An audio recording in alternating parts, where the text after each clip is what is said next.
Welcome back to Under Oath. Welcome back to Under Oath. Today we have Rachael Harris, an actress I've loved from a lot of different shows, from Suits to Lucifer, and her new show, Goosebumps. Rachel, can you hear me? I can hear you. How are you? I'm good. I'm sorry to get you up so early in the morning. Are you in LA time or New York time? Yeah, no, I'm in Los Angeles. Oh, 6 in the morning. I'm sorry about that. It is. No, it's okay. I'm happy to be here and talk with you guys. It's exciting finally because we've had the strike going on for so long. So it's exciting to finally be able to talk about Goosebumps because I'm so. I love that I even stuttered. I'm like, wait, what's the name of my show? You've been on a lot of shows. That's how come. We haven't been talking about it. Yeah, just finally be able to talk about it. So, have you been able to see the series? Obviously, I've seen many episodes of it, but I haven't seen this season yet. So I'm looking forward to going through it, streaming it. The sad thing is that anytime you watch a new series now, you want to watch a couple shows in a row because I think we're spoiled now because of Netflix and everything. We want to just watch, multiples. right. When you see your shows and people who've never seen, like, for example, they didn't watch Suits and the regular run, and now they're like going, now they have this great love for a show that, went off the air a couple of years ago. I mean, it seems like there's an immortality issue now because of these streaming services for actors. Well, yeah, that's the thing that's great. It's the thing about streaming is it's brought new life to the show. So it's what's exciting about Suits in particular is that people like I have friends that their son, for example, have said, "Hey, Dad, did you see Breaking Bad? Have you seen this show called Breaking Bad?" and this was we were like, "Yes, we've seen it, but it was popular years ago. But they're acting as if it's new found material now." So a lot of people are going back. Like I know a high schooler that is now watching Grey's Anatomy. So the great thing about streaming is that now everything lives on. Right? So the fact that Goosebumps is going to be able to be viewed over and over and over again at different periods is exciting. I've watched you in so many different shows, and and the hard thing is, I'm a geek in nature. I write comic books. I'm also an attorney, and watching a show like Lucifer, and I'm watching it, and I remember when they introduced your character, that character had a great love for Lucifer, just an attraction and everything else like that. And suddenly the writers just veered completely to the right, and suddenly you're dating his brother. How weird is that for you to be able to have a character like that going? Was it that easy a transition? Well, it really was. I mean, because I feel like everything's rooted in reality, right? So even if you're playing something that's like Lucifer, which is in and of itself is fantastical, and I'm playing Nora. I mean, I'm playing Dr. Linda, and she's also very caring and loving. And so being able to play Nora is very similar. So it's not really that much of a leap. It was nice to play somebody who had a son that was older, obviously, things that had to deal with her children. Because like with Lucifer, I was always dealing with things that were dealing with Lucifer and all these demons and angels, right? So it's nice to actually be dealing with real people more. What I love about your career is you've done long-term shows, multiple year shows, and then you've popped on some of the most iconic shows in history, Friends, The Office. I mean, there has to be a huge difference when you walk on a set of something that is so established. Is there a different feeling that you have, or is it just like, it's just a job? Oh no, well, it's definitely harder when you're not like a series regular on a show, because when you go into a show like Friends, you're a guest star, and you definitely feel like you're wanting to go and impress, not upset the apple cart, and you want to blend in, so to speak, as far as your technique and as far as your presence on the show. So, and it's sort of like you're a stepchild, when you go into this new family. Whereas when you're on a series, you're part of the family. So for me, that was always something that I remembered was that every time that I went into, um, every time we had a guest star on Lucifer or we had a guest star on Goosebumps, you go above and beyond to make them feel welcome and include them. So that's really like the biggest difference. I mean, aside from Curb Your Enthusiasm, which is really scary because you're improvising everything. Um, so there's a little bit more pressure in that regard. And I was in particular like improvising with Mel Brooks and Larry and Jeff all in one day, and that in and of itself was daunting. So I can't even imagine the fear of trying to, but then again, I mean, you're not a typical actor or actress. I mean, you were in the Groundlings. I mean, there's a lot of yeah. prep work in that one. A lot of people don't know what the Groundlings are. Why don't you tell our audience what that is? Oh, okay. Well, the Groundlings is a improv comedy theater in Los Angeles that started like in the late 70s, 80s.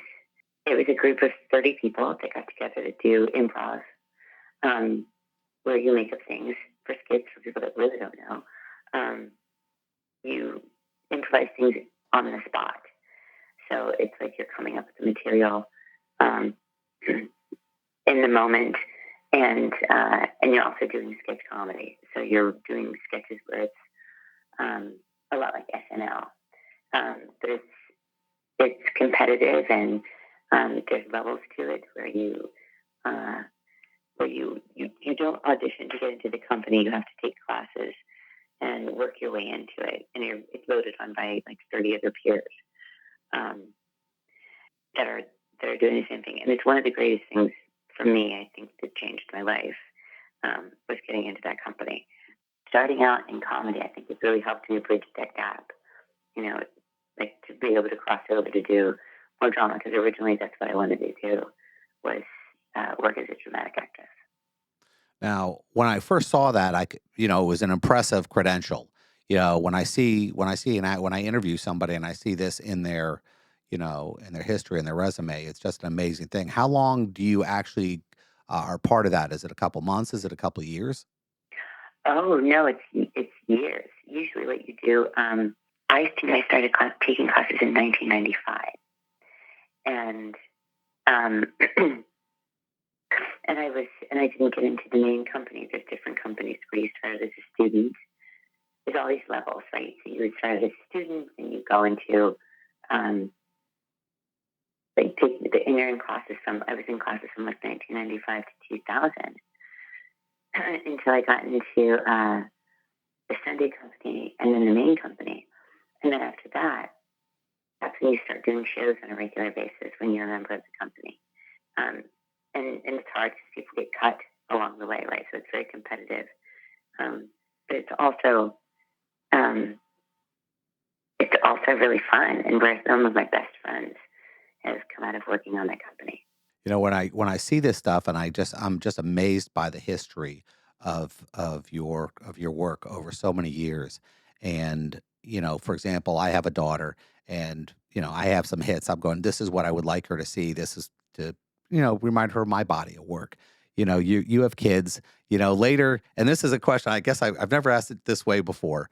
But what in the future, what would you want your kids to watch as a way to say, this is what mommy did? Or what do you definitely don't want them to see? Um, I think the thing that I would really want for them to as kids, for sure, I would love for them to see Diary of a Wimpy Kid. All three of those films. Um, I mean, when they're older, I definitely want them to see The Hangover when they're over 18. Um, I definitely want them to see Goosebumps, even though I feel like that Goosebumps is a bit older. Um, so, like for kid wise, I think I would say like Dr. Seuss. I would say, um, oh my gosh, all of the, I mean, I played Tanya LaMontagne on New Girl. Like that would be really great. Um, and then I mean, Lucifer, actually, I think is a really good example of people that are, at any point irredeemable. And so I was wanting to instill that in them. Does that make sense? Oh yeah, absolutely. It's nice to be able to have that, to be able to go, this would be a cool thing. Now, are your kids old enough to understand what you do for a living? They kind of do. I mean, I've told them before that that mommy gets to pretend for a living. Um, but I'm not so sure that they really get it. They've seen billboards here in Los Angeles of Goosebumps, and they know that mommy's on a show, but of course they can't see that because they're 5 and they're 7. Oh yeah. So they have an understanding, but they haven't really been able to see anything. Oh, and the one time that they did see something, I tried to show them Diary of a Wimpy Kid, and it was upsetting to them, and they were like, "Mama, why don't we get to go? Why did you get to go there with those kids? Who are those kids?" And so it was very hard for them to understand. That stuff like that kills me. And, my daughter's 17. She wants to be an actress. She's been doing theater her whole life. And I have no clue.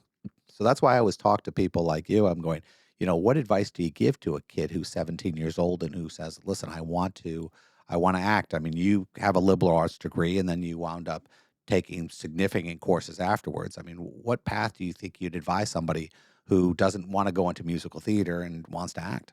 I mean, for me, I think the thing that was great was that I had training both in college and when I got a bachelor of um, fine arts degree, so I could work on how to break down a script and how to how to make choices, for myself. I would say definitely going to school helps, but if you can't do that, getting into improv, that was one of the greatest things ever. I know many successful people that never went to acting school that were in the groundlings that went on to have great careers. But I definitely think some sort of training that hooks you into a group of students and people that can become like a community for you because you support one another as you go along. So, for example, Jill Hines and I and uh, Melissa McCarthy and I'm just trying to think of it like Jim Rash, people that you don't know that are successful, people that work in the business. It's it's exciting to have those people to talk to. And when you're coming up, you have a community of people that are all struggling with you at the same time. They're all going to auditions together. You're all creating material together. So for me, that was just such a great base to have of um, all of the people that I knew with the groundlings because you had people with you. It wasn't so isolating um, that you could talk about all of your auditions with. And I think that's the most important thing is having training from somewhere, whether it's a university or from the groundlings, and then being able to um, uh, then get on stage. I think that's the most important thing is just getting on stage and trying things too, if as much as you can, because I feel like that's going to give you more and more experience and get in front of people that can make differences, like agents and um, casting directors.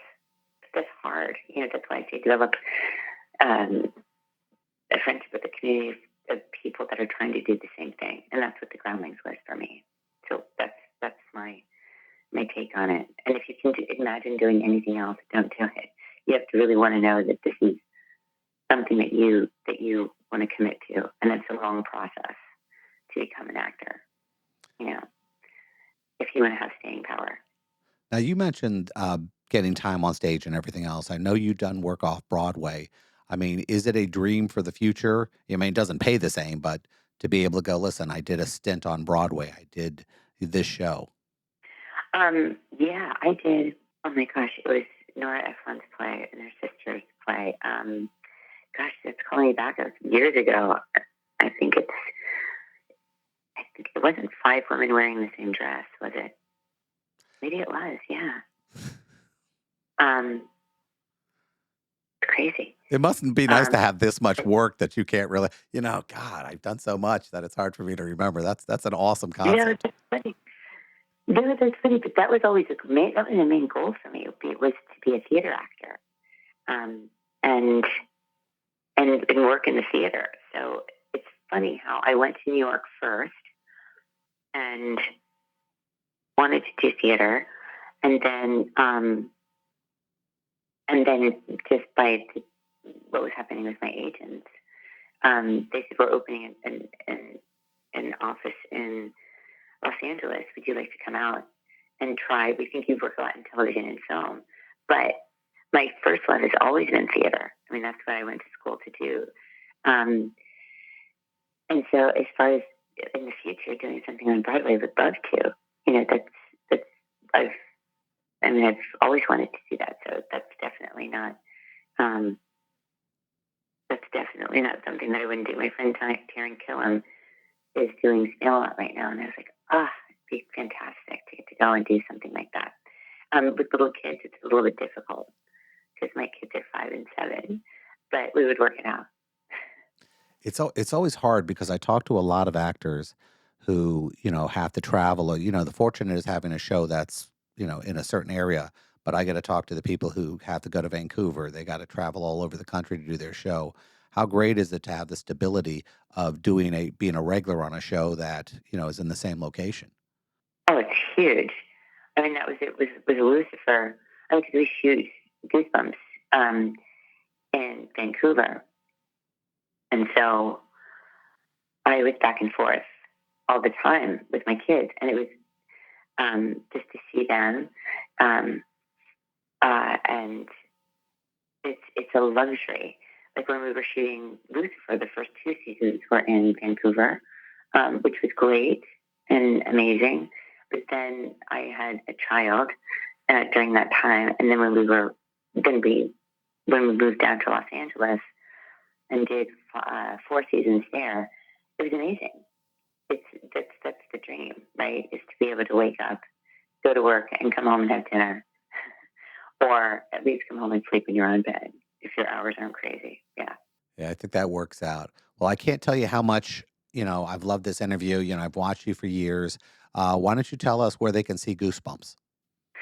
You can see Goosebumps.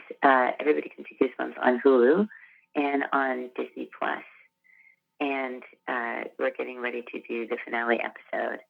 Um, it's coming up this Friday. So I don't know exactly when the podcast airs, but hopefully you'll people will be able to to watch this whenever we hear the podcast, that they can tune in and start watching. It's a great show. Well, I really appreciate talking to you, and you have a great day. I will. You too.